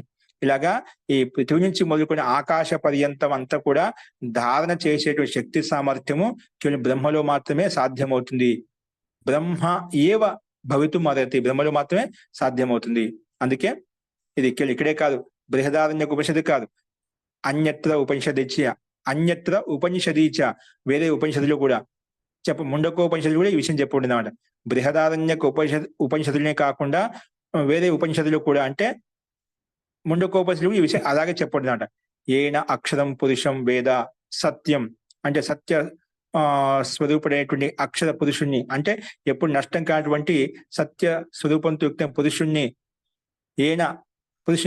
ఏన వేద అంటే ఎవరి ద్వారా తెలుసుకోబడతాడో, ఎవరి ద్వారా తెలుసుకోబడుతుందో అది ఎవరు అంటే ఆ బ్రహ్మే, అంటే అక్షరపు బ్రహ్మ అని చెప్పి ఇక్కడ పురుషం అంటే ఆ పరమాత్మ, అక్షరపు పురుషుణ్ణి, సత్య స్వరూపుడైన పురుషుణ్ణి ఏన వేద ఎవరి ద్వారా తెలుసుకోబడతాడో అది బ్రహ్మే అని చెప్పి తీసుకోవాలి. కాబట్టి ఆ బ్రహ్మలోనే ఆ శక్తి సామర్థ్యం ఉంది, దానం చేసే శక్తి సామర్థ్యం ఉంది కూడా అని చెప్పి ఈ విషయం ఆ ముండకోపనిషత్తు యొక్క విషయాన్ని మనం చెప్పుకున్నాం సంకేత రూపంలో. అంతేకాకుండా ఉపనిషత్తులనే కాకుండా వేదేపి అక్షరం బ్రహ్మనామ ఆగతం, వేదంలో కూడా అక్షర శబ్దం ఎక్కడ వచ్చినా కూడా ఆధ్యాత్మిక ప్రకారంలో, ఆధ్యాత్మిక గ్రంథంలో బ్రహ్మనామ ఆగతం, అక్కడ కూడా అక్షర శబ్దం బ్రహ్మ వాచకమే, పరమాత్మ యొక్క వాచకం అని చెప్పి వచ్చిందన్నమాట. అక్కడ అదే విధంగా ప్రస్తావించబడింది. ఎక్కడంటే దానికి ప్రమాణం చూపిస్తున్నాడు. రిచే అక్షరే పరమే వ్యోమన్ యస్మిన్ దేవాహ అది విశ్వే నిషేధు, ఇది ప్రసిద్ధమైన మంత్రం అంట. ఆ అక్షర పరమాత్మ పరమే వ్యూపను, అంతటా ఆకాశంలో అక్షరే పరమే ఆకాశ విధంగా వ్యాపించిందో అలాగా ఆ పరమాత్మలోనే, అక్షర పరమాత్మనే సమస్త దేవతలు, పంచభూతాలు ఇవన్నీ ఏవైతున్నాయో, రిచ వేదాలు ఇవన్నీ కూడా ఆ పరమాత్మనే ఓతప్రోతమై ఉన్నాయి. అందుకే యస్మిన్, ఎందులో అయితే, ఏ పరమాత్మలో అయితే ఆకాశ రూపి పరమాత్మ అంటే ఆకాశ విధంగా వ్యాపించిందో అలాగా ఇవన్నీ కూడా యస్మిన్ అంటే పరమాత్మని దేవాహ అది విశ్వే నిషేధు, సమస్త దేవతలంతా కూడా పంచభూతాలు చిమలకు బ్రహ్మాండాలు విశ్వం అంతా ఏదో కనిపిస్తుందో అన్ని పదార్థాలను కూడా ఆ పరమాత్మని దేవాహ అది విశ్వే నిషేధు అని చెప్పి చెప్పుకున్నా. అంటే అక్షర బ్రహ్మ అనేటువంటి పరమాత్మనే ఆకాశం ఏ విధంగా వ్యాపించిందో, ఆకాశంలో అయితే వ్యాపించి ఉన్నాయో అలాగా ఆ పరమాత్మ యందు ఇవన్నీ కూడా సమస్త భూతాలు, సమస్త లోకాంతరాలన్నీ కూడా ఆ పరమాత్మలో వ్యాపించి ఉన్నాయి. యస్మిన్ దేవాహ అది విశ్వే నిషేధు, అంత విశ్వంతో కూడా ఆ పరమాత్మ యందే ఓతప్రోతమై ఉంది అని చెప్పి ఈ వేద మంత్రం యొక్క విషయాన్ని కూడా చెప్పుకున్నాము. అందుకే ఏవం ఏదద్ ఉపనిషత్ కథనం వేదానుసరి, అలాగే ఏవం ఏతది ఉపనిషత్ కథనం, ముందు చెప్పిన ఉపనిషత్ కథనం ఏవైతే ఉన్నాయో ఇవన్నీ కూడా ఈ వేదానికి అనుసారంగానే ఉన్నాయి, వేదానుకూలంగానే ఉన్నాయి. ఎందుకంటే వేదం అనేది పరమ ప్రమాణం కాబట్టి వేదం కూడా చెప్పబడింది. ఉపనిషత్తు వచనాలే కాకుండా ఈ ఉపనిషత్తులు కూడా వేదానుకూలమైనటువంటి కాబట్టి వీడు మన ప్రామాణికంలే. కాబట్టి ఈ రకంగా మొత్తానికి ఈ అక్షర శబ్దము ఆధ్యాత్మిక గ్రంథాలు ఎక్కడొచ్చినా అది బ్రహ్మవాచకమే తీసుకోవాలి. ఎందుకంటే అంబరాంత ధృతేహి, ఆకాశ పర్యంతం ఆ పరమాత్మని ధారణ చేసి ఉన్నాడు, ఆకాశం ధారణ చేసినాడు. ఆకాశం కూడా అక్షర బ్రహ్మలోనే ఓతప్రోతమై ఉంది కాబట్టి ఇక్కడ అక్షర శబ్దం ఎక్కడ వచ్చినా కూడా బ్రహ్మవాచకమే తీసుకోవాలి అని చెప్పి ఈ సూత్రం యొక్క అభిప్రాయాన్ని మనం చెప్పుకున్నాం. అస్తు. అంతేకాకుండా మళ్ళీ దాన్ని పుష్టి చేయడానికి ఇంకో విషయం చెప్తున్నాడు. సాచ ప్రాశాసనాత్, సాచ అంటే ఆ పరమాత్మ, సాచ అంటే ఆ శక్తి, ధారించే శక్తి అనేది, శక్తి అనేది ఆ పరమాత్మ శక్తిని కేవలం అంతేకాదు, సాచ ఆ పరమాత్మ ప్రాశాసన అలాగే వాటిని శాసిస్తున్నాడు కూడా, కేవలం సృష్టిని ఉత్పత్తి చేసి దాన్ని వాళ్ళ వదిలేదు అనమాట. ప్రాశాసన అంటే విశేషంగా శాసిస్తున్నాడు, ఆదేశిస్తున్నాడు, ఒక వ్యవస్థలో గతిశీలంగా నడుపుతున్నాడు, ఒక వ్యవస్థాపకంగా ముందు తీసుకెళ్తున్నామట. అందుకే సాచ ప్రాశాసనాత్, ఆ పరమాత్మ ఇంకా అంతేకాకుండా సా శక్తి అనేది, ఆ పరమాత్మ శక్తి అనేది ఇంకా ఎందుకంటే ప్రాశాసన విశేషంగా అది ప్రశాసన చేయబడుతుంది, శాసించబడుతుంది, ఆదేశించబడుతుంది.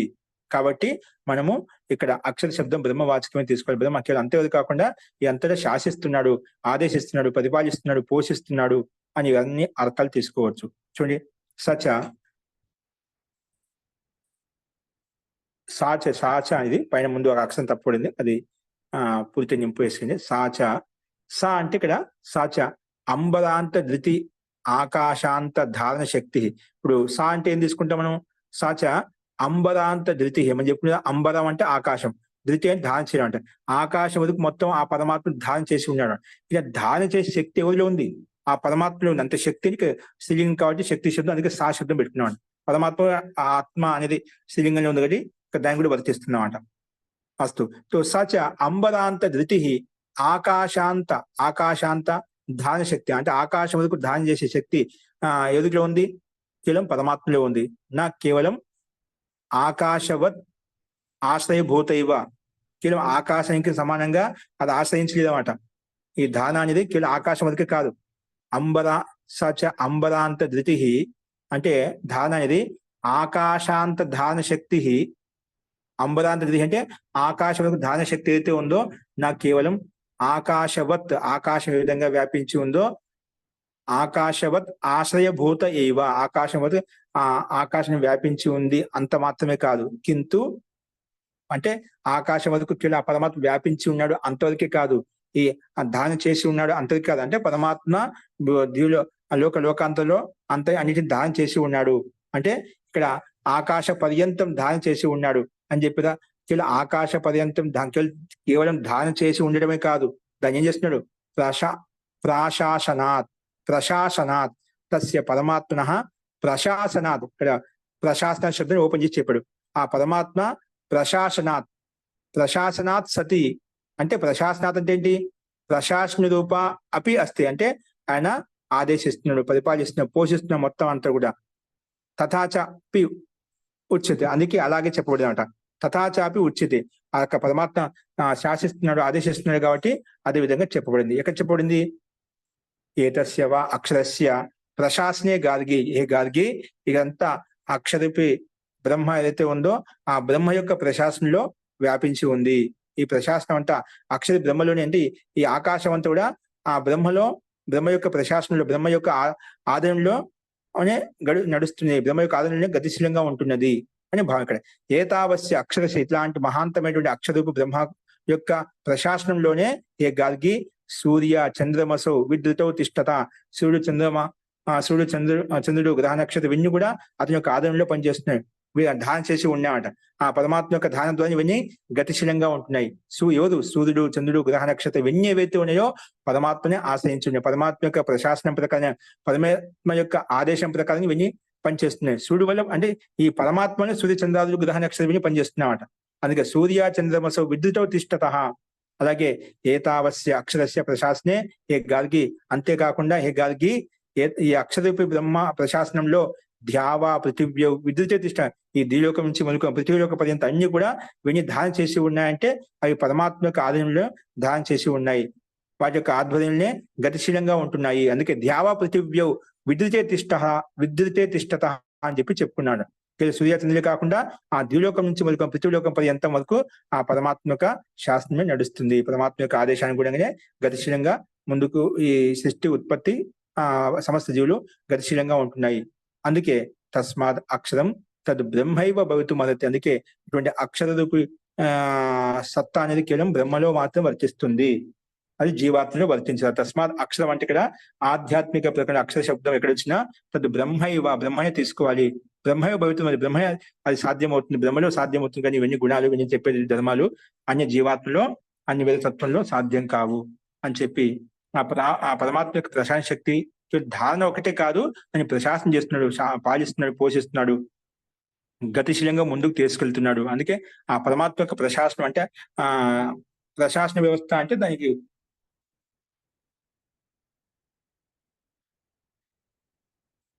ఆదేశించడం, పరిపాలించడం అదే అర్థం చేసుకుంటే ఇక్కడ విశేషంగా శబ్దం ఓపెన్ చేయలేదు. సో కేవలం ప్రశాసన సతి ప్రశాసన రూప అంటే ఆదేశ రూప అపి అస్తి. ఆదేశిస్తున్నాడు, పరిపాలిస్తున్నాడు కాబట్టి అంటే ఆ రకం గతిశీలంగా ఉంచుతున్నాడు కాబట్టి అని చెప్పి చెప్పుకున్నాం. అస్తు. ఇలా చెప్పిన తర్వాత అంతేకాకుండా దానికి ఇంకా పుష్టించడానికి ఇంకా ఇది అక్షర శబ్దం పరమాత్మ యొక్క వాచకమే, ఆధ్యాత్మిక గ్రంథం ఎక్కడ వచ్చిన అన్యవాచకం కాదు, జీవాత్మ యొక్క వాచకం కాదని చెప్పడానికి ఇంకొక సూత్రం ప్రస్తావిస్తున్నారు ఇక్కడ. అన్యభావ వ్యావృత్తేశ్చ. ఏంటి? అన్యభావ వ్యావృత్తేశ్చ. ఇక్కడ అన్యభావం అంటే ఇది కాకుండా, పరమాత్మ కాకుండా అన్య సత్తా ఉందా? అన్య జీవాత్మ సత్తా గాని, అన్య వేరే పదార్థం యొక్క సత్య గాని, అంటే లోకాంతం లేని పదార్థం గాని ఉందే? లేదు. అన్య భావ ఏవైతే అన్య సత్తాత్మక పదార్థాలు ఏవైతే ఉన్నప్పుడు అనాది పదార్థాలు మూడు కదా, జీవాత్మ, పరమాత్మ, ప్రకృతి అని చెప్పి. కానీ ఇక్కడ ఈ పరమాత్మ కాకుండా ఏమైనా అన్య భావం, అన్య పదార్థం, అన్య వస్తువు పదార్థం ఏమైనా ఉన్నాయా? అన్య జీవాత్మ కానీ ఇంకా ప్రకృతిలో ఉన్న తత్వాలు ఏమైనా ఉన్నాయా అంటే అన్య భావ వ్యావృత్తేశ, అన్య సత్తాత్మక పదార్థాలు ఏవైతే ఉన్నాయో వాటితో కంటే భిన్నంగా వ్యావృత్తి వేరుగా చెప్పండి, భిన్నంగా చెప్పండి పరమాత్మ తత్వాన్ని, పరమాత్మ గుణాలను, పరమాత్మ ధర్మాలను అన్య తత్వాల కంటే భిన్నంగా ప్రతిపాదించబడింది, భిన్నంగా వ్యపదేశించబడింది, భిన్నంగా వ్యతిరేకించబడింది అన్నమాట. అన్య భావ వ్యావృత్తేశ, అన్య తత్వాల కంటే భిన్నంగా ఉల్లేఖించింది, భిన్నంగా ప్రతిపాదించబడింది కాబట్టి వేరు చేయబడింది. ఇక్కడ అన్య వ్యావృత్తే అంటే అన్య తత్వాలతో వేరుగా ఆ పరమాత్మ తత్వాన్ని చెప్పుకున్నాము. ఇది అన్య భావ వ్యావృత్తేశ అంటే అన్య తత్వాలతో కూడా భిన్నంగా ప్రతిపాదించబడింది.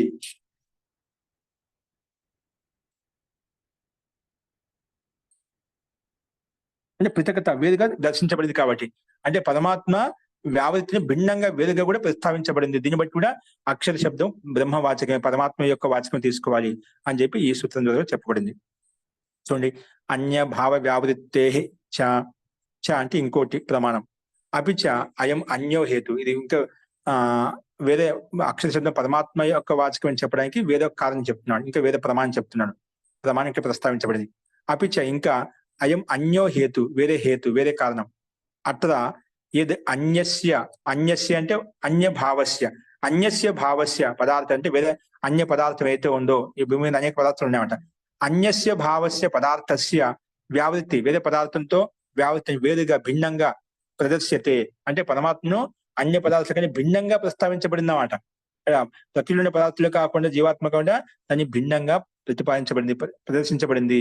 అందుకే అన్యస్య భావస్య పదార్థస్య వ్యావృత్తి ప్రదర్శితే, భిన్నంగా వేరుగా ప్రస్తావించబడింది కాబట్టి, ప్రదర్శించబడింది కాబట్టి. ఎందుకంటే తస్య అక్షరస్య గుణాః ప్రదర్శితాః తే బ్రహ్మణో భిన్నం పదార్థం వ్యావర్తయంతి అంటే వారయంతి.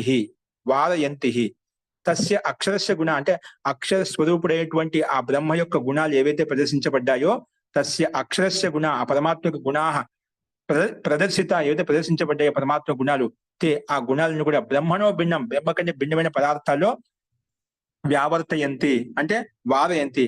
ఆ బ్రహ్మ కంటే భిన్నమైనటువంటి పదార్థాలు ఏవైతే ఉన్నాయో ఆ పరమాత్మతో వేరు చేస్తాయన్నమాట, పరమాత్మ కంటే భిన్నంగా ఉంటాయన్నమాట. ఆ పదార్థాలని కూడా ఆ బ్రహ్మతో భిన్నంగా వేరుగా ప్రతిపాదిస్తాయి. అందుకే బ్రహ్మణో భిన్నం పదార్థం, బ్రహ్మ కంటే భిన్నమైన పదార్థాలు ఏవైతున్నాయో వాటితో వేరు చేయబడుతుంది. వారయంతి అంటే భిన్నంగా చెప్పబడుతుంది. అంటే ఆ గుణాలను కూడా పరమాత్మలో ఉంటే గానీ జీవాత్మలో కానీ అన్య ప్రకృతిలో కానీ పదార్థంలో కానీ ఎక్కడ కూడా వర్తించవు. అందుకే వాటి వేరు చేయబడుతుంది పరమాత్మ. అక్షర పరమాత్మ ఆ భిన్న పదార్థం వేరుగా ఉంటాయి, భిన్నంగా ఉంటాయి, పృథక్గా ఉంటాయి అన్నమాట. అలాగే ఈ భౌతిక పదార్థాలు కూడా పరమాత్మని భిన్నంగా ఉంటాయి అన్నమాట. అందుకే దానికి ఉదాహరణ చూపిస్తున్నా. తద్యథ ఏతద్వై తదక్షరం గార్గికి మళ్ళీ సమానం చెప్తున్నమాట. ఆ ప్రకరణం అంతా గార్గి యాజ్ఞవల్క్య మహర్షి యొక్క సంవాదం అనమాట. ఆ సంవాదంలో ఏతద్వై తదక్షరం గార్గి అటు హే గార్గి అక్షర బ్రాహ్మణాః అభివదంతి, హే గార్గి బ్రాహ్మణాః అభివదంతి అస్థూలం అనన్వం అహ్రస్వం అదీర్ఘం. ఇంకా దానికి పొడిగి చెప్పాడు. అచక్షు ఆ చక్షుష్కం ఆ శ్రోత్రం అవగమనం అనంతరం అబాహ్యం. ఇవన్నీ ఈ బృహదారణ్యక ఉపనిషత్తు పూర్తిగా ఇంకా మంత్రం తీసుకుని చెప్పింది. మనం ముందు చెప్పుకున్నాం. బ్రహ్మవేత్తలు ఏం చెప్పారంటే ఏం చెప్పింది కాదు ఇక్కడ ఋషి చెప్తున్నాడు. ఇంకా బ్రాహ్మణుడు బ్రహ్మ సాక్షాత్కం చేసుకున్న బ్రహ్మ తత్వాన్ని పొందిన వాళ్ళు కూడా ఏం చెప్తున్నా అంటే బ్రాహ్మణాః అభివదంతి అస్థూలం. పరమాత్మ ఎటువంటి వాడు? అస్థూలం, అనన్వం, అహ్రస్వం, అదీర్ఘం, దీర్ఘం కూడా కాదు. ఆ చక్షుష్కం, చక్షుతో రహితమైనటువంటి వాడు, దీర్ఘత్వంతో రహితమైనటువంటి వాడు, హ్రస్వంతో రహితమైనటువంటి వాడు, స్థూలంతో అనుస్వరంతో రహితమైనటువంటి వాడు, అశ్రోత్రం, శ్రోత్రంతో రహితమైనటువంటి వాడు, అవగమనం, అవగమనంతో అంటే ఇక్కడ మనకి ఏ విధంగా స్థూలంగా ఏ విధంగా తెలుసుకుంటే అలాగా తెలుసుకోవాల్సిన అవసరం ఆ పరమాత్మకు లేదు. అట్లా విట్టు రహితమైనటువంటి వాడు. అనంతరం తర్వాత భిన్నంగా ఉంటాడు. అబాహ్యం, బయట కూడా ఉండడు. అంతరం, లోపల కూడా ఉంటాడా? లోపల ఉంటాడు, బయట ఉంటాడు, బయట ఉంటాడు, లోపల ఉంటాడు, అంతటా ఉంటాడు అన్నమాట. కానీ ఇక్కడ లోపల ఉన్నాడు, ఆ అబాహ్యం బయట లేడు అని చెప్పడానికి లేమాట. అందుకే అనంత తర్వాత ఉంటాడు, అబాహ్యం బాహ్యంగా ఉంటాడు లేదన్నమాట. ఎక్కడ కూడా లేడన్నమాట. లేకుండా కూడా అంతటా వ్యాపించి ఉన్నాడు. అంటే ఇక్కడ లేడు, ఇక్కడ లేడు, కానీ అంతటా ఉన్నాడని తాత్పర్యం అన్నమాట.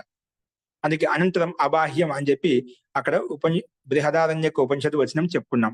ఏం చెప్పారు? తత్వ స్థూలత్వం సూక్ష్మత్వం అభావత్. ఆ పరమాత్మ స్థూలమైనటువంటి వాడు, సూక్ష్మమైనటువంటి వాడు. ఇలాంటి లక్షణాలు మనము ఒక వస్తువులో, ఒక పదార్థంలో ఎలాగైతే చూస్తామో అలాగా ఆ పరమాత్మలో మనం చూడలేము. అందుకే తత్వ స్థూలత్వం సూక్ష్మత్వ అభావాత్. ఆ పరమాత్మ స్థూలమైనటువంటి వాడు, సూక్ష్మమైనటువంటి ఆ భావాన్ని మనం ఒక వస్తువులో, ఒక పదార్థం ఏ విధంగా చూస్తామో అలా చూడలేము. వాటిలో అభావం ఉంటుందన్నమాట. అంత సూక్ష్మంగా ఉంటాడు. స్థూలత్వ సూక్ష్మత్వ అభావాత్ నా తత్కార్యం. ఆ పరమాత్మ కార్యస్వరూపుడు కాదు. ఏ విధంగా ప్రకృతి కార్యస్వరూపము. ఇప్పుడు మిట్టి కార్యస్వరూపం అట. మిట్టి కాదు, కుండ రూపంలో కనిపిస్తుంది అట. మిట్టి మూలమైతే కార్యం ఏంటి? కుండ. అలాగా ఈ విధంగా ప్రకృతి కూడా ఒక కార్య జగత్ అంటామట. అలాగే పరమాత్మ కార్యస్వరూపుడు కాదనమాట. అందుకే తత్కార్యం నా తత్కార్యం. పరమాత్మ కార్యస్వరూపుడు కాదు. నాచి తద్ కారణం అవ్యక్తం. నాచి తద్ కారణం అవ్యక్తం. ప్రకృత్యాఖ్యం వస్తు. అలాగే ప్రకృతి అని చెప్పుకుంటామా? ప్రకృత్యాఖ్యం కూడా కాదు. ప్రకృతి కూడా చెప్పడానికి లేదన్నమాట. నాచి తద్ కారణం అవ్యక్తం అంటే అవ్యక్త ప్రకృతి ఏదైతే ఉందో, ప్రకృత్యాఖ్యం వస్తు వక్తుం శక్యతే. అంటే ప్రకృతిని ఏమైనా తీసుకోవచ్చా అంటే ప్రకృతి కూడా చెప్పడానికి వీలు కాదనమాట. అథ ఆ చక్షుష్కం, ఆ పరమాత్మ చక్షుస్తో రహితమైనటువంటి వాడిని చెప్పుకున్నాము. అలాగే అమనస్కత్వాది కథనాత్ నాహి శరీరధారి జీవో భవితుమరతి. అలాగే ఈ చక్షుతో రహితమైనటువంటి వాడు, శ్రోత్రంతో రహితమైనటువంటి వాడు, మనసుతో రహితమైనటువంటి వాడు, త్వక్కుతో రహితమైనటువంటి వాడు, ఇటువంటి అన్నిటితో భిన్నమైనటువంటి వాడు పరమాత్మ అని చెప్పాం. శరీరంలో ఉంటూ శరీరం భిన్నంగా ఉన్నాడు. అలాగే ఇలాంటి ఇంద్రియాల్లో కానీ, ప్రకృతిలో కానీ, అలాగే జీవాత్మలో కానీ, శరీర జీవాత్మలో కానీ ఎప్పుడు సంభవించడు. అందుకే ఆ చక్షుష్కత్వం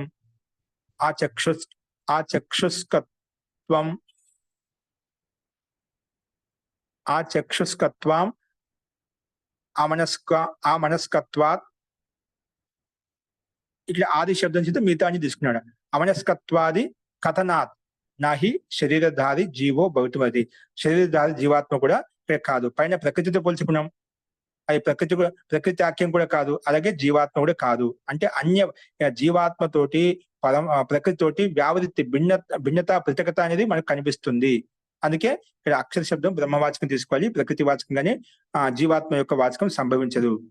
ఏవం అత్ర, ఇక్కడ కూడా ప్రకృతి జీవస్యచ వ్యావృత్తి స్పష్టత. ఇక్కడ ప్రకృతి జీవస్యచ, అలాగే ప్రకృతితోటి జీవాత్మతోటి వ్యావృత్తి అంటే భిన్నత అనేది మనకు వేరు అని చెప్పి స్పష్టంగా స్పష్టంగా చెప్పబడింది. తథాచ, అందుకే తద్వా ఏతద్ అక్షరం గార్గి అని మళ్ళీ చెప్పిన గార్గికి. ఏ గార్గి? తద్వా ఏతద్ అక్షరం గార్గి అదృష్టం ద్రష్టృశ్రుతం శ్రోత్రమతం మంత్ర విజ్ఞాతృ. ఇది బృహదారణ్యక ఉపనిషత్తుకు వచ్చినామంట. అంటే అత్ర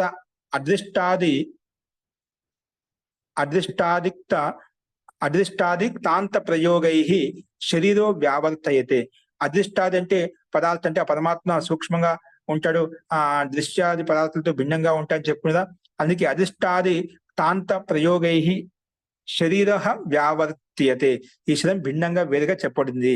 అదృష్టాది పదార్థాలతో యుక్తమైన ఆ పరమాత్మ గుణాల కంటే భిన్నంగా శారీరో వ్యావర్త్యతే. శరీరం వ్యావర్తంగా భిన్నంగా కనిపిస్తుంది.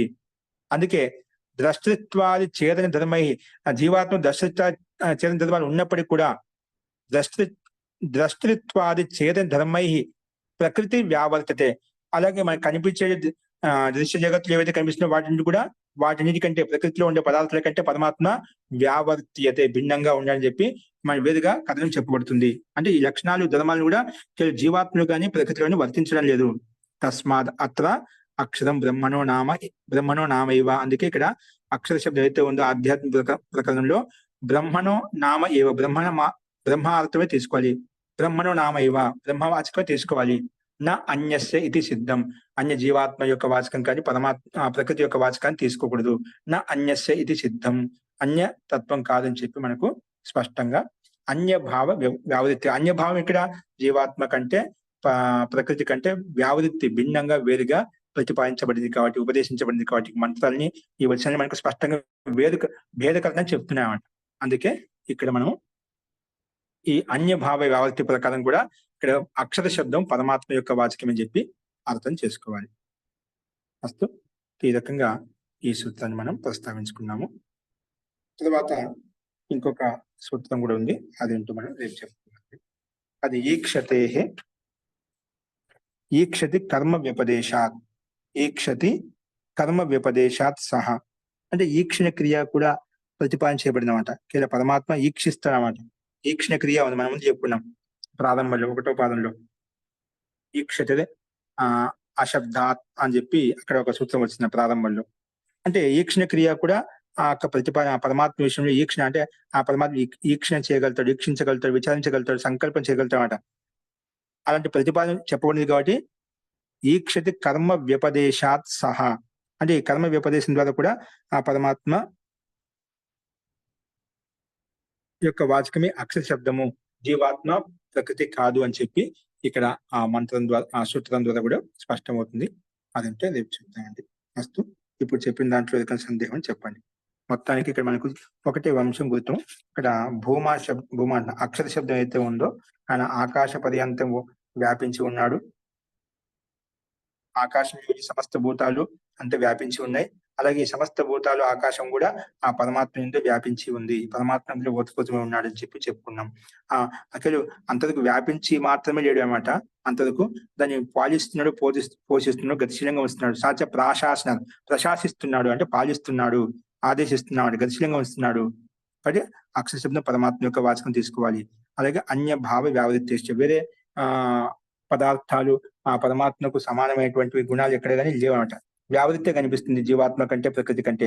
ఆ వ్యావృత్తి యొక్క ఉపదేశం ద్వారా కూడా ఇక్కడ అక్షర శబ్దం పరమాత్మ యొక్క వాచకం తీసుకోవాలి అని చెప్పి ఈ రకంగా విషయాన్ని మనం ప్రతిపాదించుకున్నాం. అస్తు, ఇందులో ఎవరికైనా సందేహం చెప్పండి.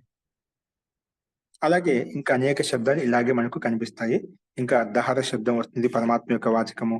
ఇలాగా దీన్ని బట్టి అలాగే పరమాత్మను సంబోధించడానికి అనేక శబ్దాలు మనకు శాస్త్రాల్లో ఉల్లేఖించబడ్డాయి అన్నమాట. ఇప్పుడు బ్రహ్మ, విష్ణు, మహేశ్వరైన అలాగే ఇవన్నీ మనం చెప్పుకుంటాము.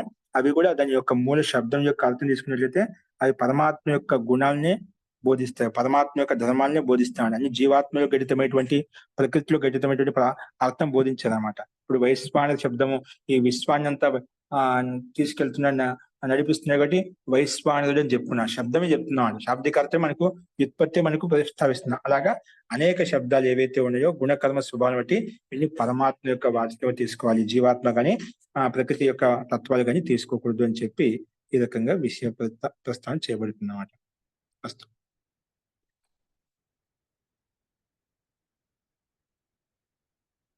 ఈ రకంగా విషయాన్ని ప్రస్తావించుకున్నాము. అస్తు, ఒకసారి వీటిని గమనించండి. ఇంకోటి ఏంటంటే మీకు తెలుగు పుస్తకాలు మనకు చాలా గోపదేవ శాస్త్రి గారు కూడా ఉన్నాయి. అలాగే ఒక పుస్తకం ఇది కూడా బ్రహ్మసూత్ర భాష్యము.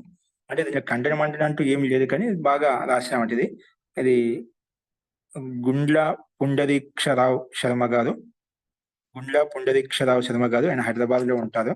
వారు ఈ పుస్తకాలు మాత్రం హైదరాబాద్ లో దొరుకుతాయి. తెలుగులో బాగా చక్కగా ఎక్కువగా వ్యాఖ్యానం చేయలేదు కానీ ఎంత అవసరమో అది వ్యాఖ్యానం చేయబడింది.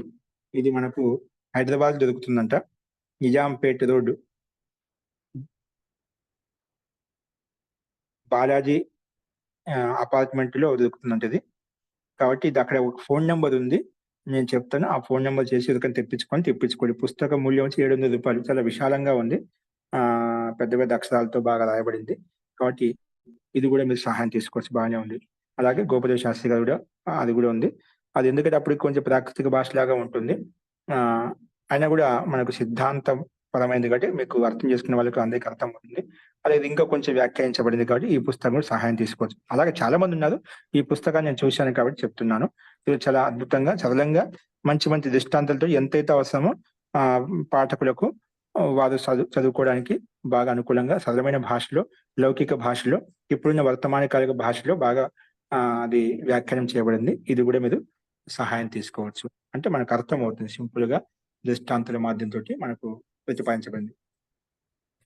ఇక శంకర భాష విధంగా ఆయన రాసినప్పటికీ కూడా ఇక్కడ సిద్ధాంత విరుద్ధం ఎదుగులేదన్నమాట. ఇక్కడ విని ఏం చెప్పలేదన్నమాట. చాలా చక్కగా అది సైద్ధాంతిక అనుకూలంగా, వేదానుకూలంగా ప్రతిపాదించబడింది. ఇక్కడ కూడా మనకు టీకా టిప్పణి విషయం లేదన్నమాట. ఎవరైనా చదువుకోవచ్చు. అది అందరికీ ఉపయోగపడేది గ్రంథం అనమాట.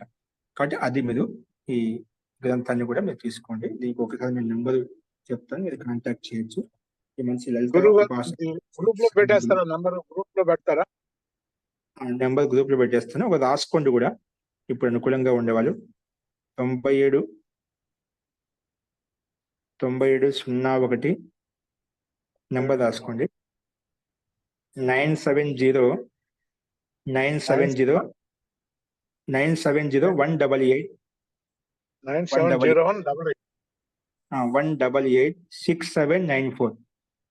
6794 అది కాంటాక్ట్ చేయండి. మీకు వాళ్ళు ఎక్కడ ఉపలబ్ధి ఉంటే వాళ్ళు చెప్తారు ఎలాగైనా. బాగా చాలా చక్కగా వర్ణించారనమాట. మస్తు. గురుగారు అలాగే నెంబర్ మరొకసారి చెప్తున్నానండి. 9701886794. అదేంటి గురుగారు చెప్తుంది. ఓకేనా? అది మీరు సంపర్కం చేస్తే మీకు వాళ్ళు చెప్తారండి. మస్తు.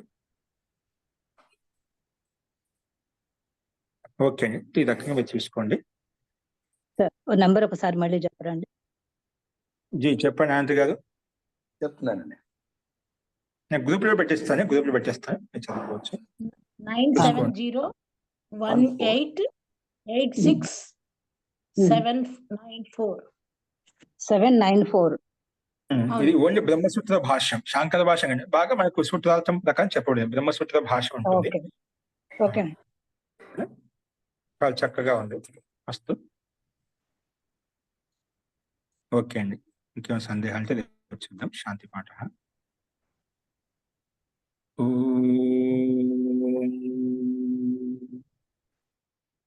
సర్వే భవంతు సుఖినః, సర్వే సంతు నిరామయాః, సర్వే భద్రాణి పశ్యంతు, మా కశ్చిత్ దుఃఖభాగ్ భవేత్. ఓం శాంతి శాంతి శాంతి. సర్వేభ్యో నమః. అందరికీ నమస్కారం అండి. నమస్తే గురూజీ. నమస్తే.